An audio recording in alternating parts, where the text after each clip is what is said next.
Dinas Kesehatan Provinsi Jawa Barat mencatat 380 kejadian ikutan pasca vaksin atau KIPI yang terjadi sepanjang tahun 2021. Dari jumlah tersebut, sebagian kecil merupakan KIPI akibat vaksinasi COVID-19. Rustandi merupakan salah satu warga yang mengalami gejala KIPI usai melakukan vaksinasi COVID-19. Pekerja media di Kota Bandung ini merasakan keluhan seperti kebas, serta pegal di area bekas suntikan vaksin yang terasa selama beberapa hari. Kalau di awal vaksin gejalanya biasalah ya, ngantuk atau misalkan agak bebal lah, agak pegal di tangan bekas suntikan. Tapi yang dirasakan sampai sekarang ini seminggu lah masih ada pegal-pegalnya masih nyisa gitu. Tapi kayak yang lainnya kayak ngantuk kayak udah biasa sih, udah normal-normal aja, cuma tinggal pegal di tangan yang bekas suntikan aja masih ada dikit-dikit gitu. Hal senada turut dirasakan Andri Oktavalen. Dokter di salah satu rumah sakit swasta di Bandung ini merasakan beberapa gejala yang membuatnya tidak nyaman setelah disuntik vaksin. Namun gejala tersebut tidak berkepanjangan dan berangsur membaik dengan sendirinya. Kalau yang lokal langsung, jadi setelah divaksin, makanya kan waktu protokol kita setelah disuntik itu kan kita tunggu 30 menit. Waktu 30 menit saya udah ngerasain, emang pegel, mulai kayak ngejalar ke sini gitu ya, ke leher. Nah, langsung sakit kepala emang, langsung sakit kepala, langsung mual. Awal-awal intensnya rendah, lama-lama kok sakit, sampai saya nggak tahan sih, saya langsung kasih obat aja sih, hanya painkiller biasa kayak paracetamol 1 tablet. Setelah itu sih reda dengan sendirinya. Ketua Komisi Daerah KIPI Jawa Barat Kusnandi Rusmil mengatakan, sejumlah gejala memang bisa terjadi pada orang yang sudah melakukan vaksinasi, termasuk vaksinasi COVID-19. Gejala KIPI ringan seperti bengkak, gatal, warna kemerahan di sekitar suntikan, rasa pegal hingga demam menjadi gejala yang paling sering terjadi. Adapun untuk gejala KIPI berat seperti pingsan termasuk jarang terjadi.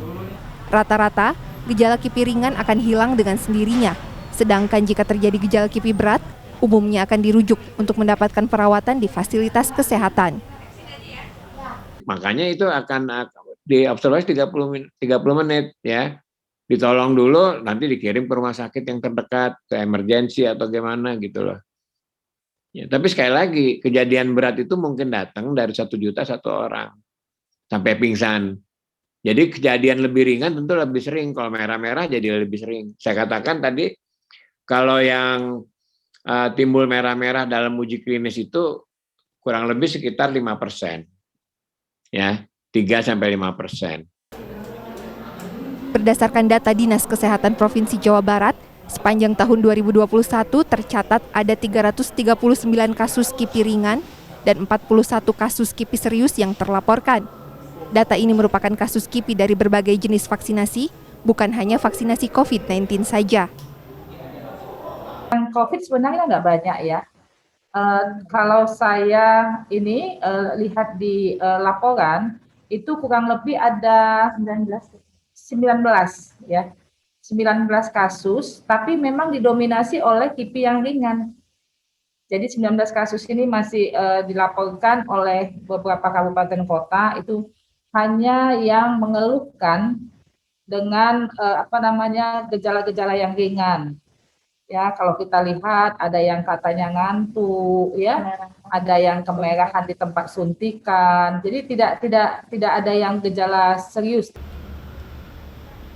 Cakupan vaksinasi tahap kedua di Jawa Barat hingga 6 Mei 2021 baru 7,84% atau sekitar 345.000 lansia yang sudah divaksin. Sementara untuk petugas pelayanan publik, cakupan vaksinasi sudah mencapai 59,74% untuk dosis pertama dan 40% untuk dosis kedua. Laisa Nisa, Rusman Rusmana, Bandung, Jawa Barat.